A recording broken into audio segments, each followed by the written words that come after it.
खबर के मुताबिक बांग्लादेश ने बदतरीन सैलाब का जिम्मेदार भारत को करार दे दिया। मुल्क में इंडिया के खिलाफ शदीद गमो गुस्सा। बांग्लादेश से भारत के ताल्लुकात ठीक हैं और पाकिस्तान से अब अगर ताल्लुकात बेहतर हो रहे हैं तो भारत को अब क्या मसले हैं, क्या खदशात हैं? एक तरफ इंडियन मिलिट्री और दूसरी तरफ अराकान आर्मी। अब बांग्लादेश दोनों तरफ से फंस चुका है। भारत ने बांग्लादेश के गेट शिकंजा कसना शुरू कर दिया है और बांग्लादेश की हरकतों को कंट्रोल करने के लिए अब इंडिया ने एक बहुत बड़ा कदम उठाया है। इंडिया ने वेस्ट बंगाल पर इंडिया और बांग्लादेश के बॉर्डर पर अपने सबसे ज़्यादा ताकतवर ड्रोन्स का झुंड जो है वो बांग्लादेश के खिलाफ तैनात कर दिया है। तुम सिर्फ मुझे 1% सपोर्ट करोगे, मेरे हित में 1% सोचते होंगे, हम तुम्हारे हित में 99% सोचेंगे सर। तुम अगर हमारे बारे में गलत सोचोगे तो हम तुम्हारे को कब्र तक पहुंचा के रहेंगे सर। आपको जो फ्रंट में दिखाई दे रहा है वो है, इसके पीछे कोई और है। खित्ते में चौधराहट के ख्वाब देखने वाले भारत को इस बेदर्दी से जगाया कि नरेंद्र मोदी तिलमिला गए। 40 से 50 हजार सैनिक हैं, सोल्जर्स हैं बांग्लादेश के पास, 50,000, ठीक है, और शोर इतना मचा रहा है कुछ कहने की हद नहीं। ये जो हिंदुत्व मेंटेलिटी की लीडरशिप जब से वहां पे आई है बीजेपी, तो मोदी, अमित शाह, अजय डोवल। सर क्या कहेंगे, बांग्लादेश और इंडिया के रिलेशनशिप बड़े अच्छे रहे हैं, बहुत ज़्यादा कहते हैं ना कि बांग्लादेश को पालने वाला इंडिया ही है। अब वो कह रहे हैं हमने इस बांग्लादेश को कंग्लादेश बनाया क्योंकि ये भी गद्दार निकले, इन्होंने अपने मुल्क के मसले को हम पे थोप दिया। 2008 ऑनवर्ड हम देखते हैं, जब से हसीना वाजिद पावर में आई हैं, उसके बाद उनका जो एक रोल है वो लग रहा था कि जैसे एक इंडियन गवर्नमेंट वहां पे एस्टेब्लिश हो चुकी थी। Indian influence was too much. अब जो यूनुस रिजीम है बांग्लादेश में ना, वो गैर सियासी रिजीम है एक, और उन्हें सियासी पेचीदगियों का, सरहदों की हिफाजत का, उसके अलावा सरहदी पेचीदगियाँ जो हैं उनका पता नहीं है। ये आप ये कह लें कि एक इमेच्योर क़यादत है बांग्लादेश के पास, जो कि बांग्लादेश को नासाजगार हालात की तरफ लेके जा रही है।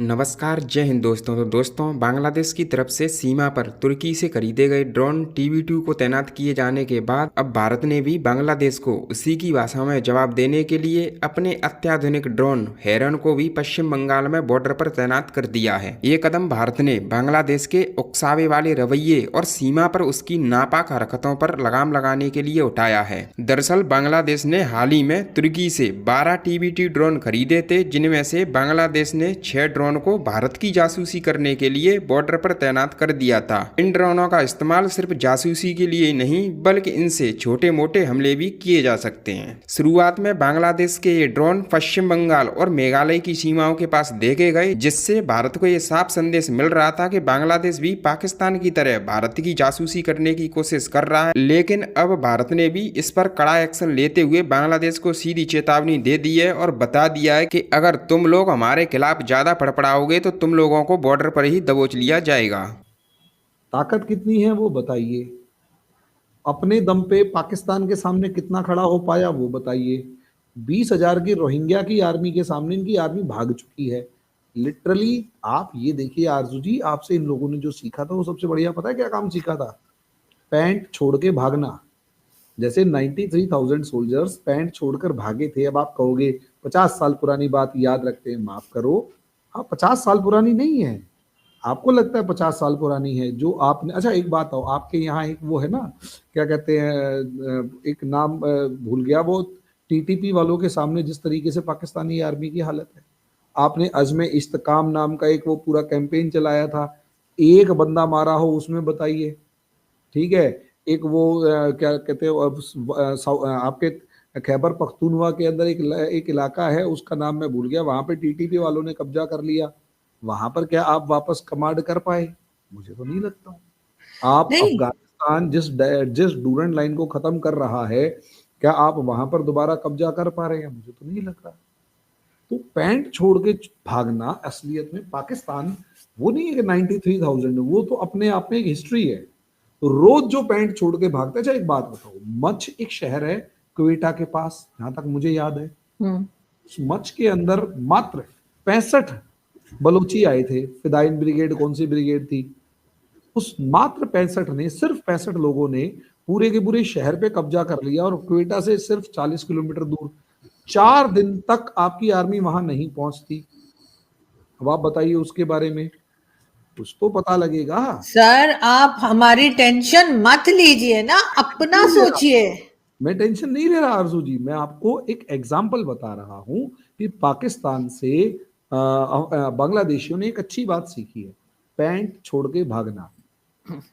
तो आप ये कहते हैं कि वो 50 साल पुरानी बात है, तो मैं एग्जांपल दे रहा था, 50 साल पुरानी बात नहीं है, रोज ऐसा हो। बांग्लादेश एक दफा सोच समझ ले कि वो आंखें किसको दिखा रहा है, इंडिया को, जो दुनिया की 5वीं बड़ी ताकत। और अगर हम डिफेंस सेक्टर की बात करें तो बांग्लादेश और इंडिया का कोई मुआवजा ही नहीं बनता। अब आप देखें कि इंडिया ने भी जो है अपने ड्रोन लगाए हैं, और आप देखें कि वो ड्रोन वो हैं जो इंडिया ने इसराइल से जो है वो परचेज किए हुए हैं। और इंडिया की आपको डिफेंस सेक्टर का पता है, एक से बढ़कर एक मिसाइल उनके पास मौजूद है। देखें, इंडिया के पास जो है ना हेरोन ड्रोन है, हीरोन या जो भी उसे कहते हैं, वो उसका जो वॉर हेड ले जाने की जो कैपेसिटी है ना, वो मोर देन 500 किलोमीटर है।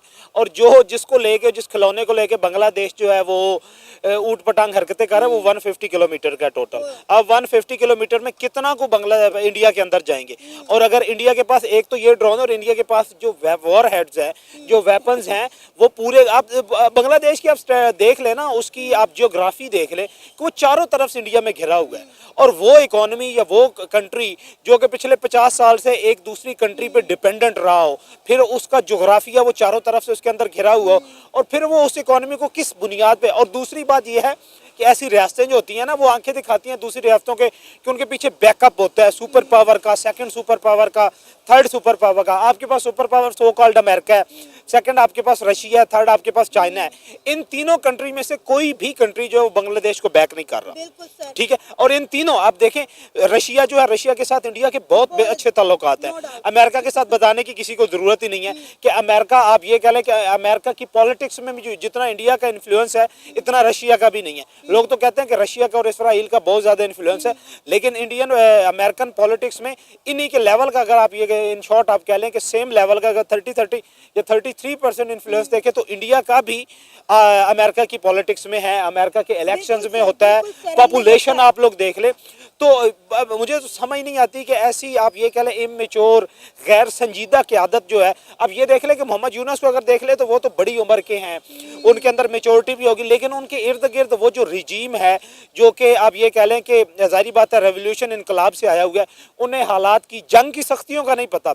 सबसे पहली बात ये होती है कि जिस रियासत को या रियासत के जो अहदेदार होते हैं, उन्होंने जंग की सख्तियों का अगर पता चल जाए ना, तो फिर वो इस तरफ नहीं जानते। और जंग तो कोई मसला ही नहीं है किसी हल का, और फिर अपने से 5 गुना बड़ी इकोनॉमी का अपने से। और वो देखें कि वो 5वीं बड़ी एटमी ताकत भी है दुनिया की वो 5वीं बड़ी एटॉमिक ताकत होने के साथ मिलिट्री ताकत भी है। जितनी इनकी आधी से ज्यादा आप ये कह लें कि इंडिया के पास 22 लाख के करीब तो फोर्स है, और इनके पास क्या 3.5 लाख। सर, अब ये पाकिस्तान की तरफ देख रहे हैं, तुर्की की तरफ देख रहे हैं, पाकिस्तान से मदद मांग रहे हैं। अब तुर्की तो डायरेक्टली मदद कर रहा है, अब पाकिस्तान डेफिनेटली डिफेंस में पता नहीं उनकी मदद कर सकता है या नहीं कर सकता, लेकिन पाकिस्तान उन्हें खाने पीने की चीज़ें जो है सप्लाई कर रहा है। पाकिस्तान को लग रहा है कि